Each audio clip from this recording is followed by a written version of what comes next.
Eiropas Savienības mājā atklāta portugāļu tēlnieces Marijas Leālas da Kostas izstāde lidojums. The exhibition is by a Portuguese young sculptor who has dealt with the theme of flying. As you know, flying is a very old dream. Šī izstāde ir jaunas portugāļu tēlnieces darbu izlase par lidojumu tēmu. Kā zināms, lidojums ir sens cilvēces sapnis. Putni lido, kukaiņi lido, kāpēc cilvēki nelido?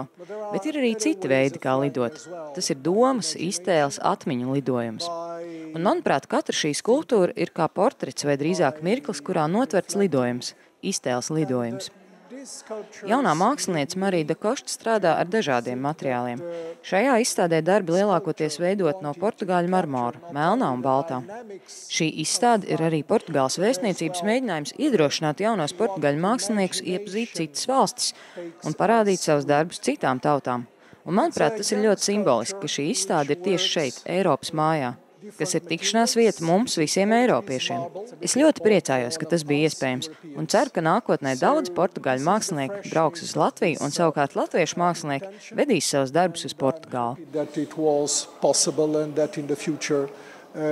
More Portuguese young artists may come to Riga, and that more Latvian young artists go to Portugal. Izstāde lidojums Eiropas Savienības mājā būs skatāma līdz 25. augustam.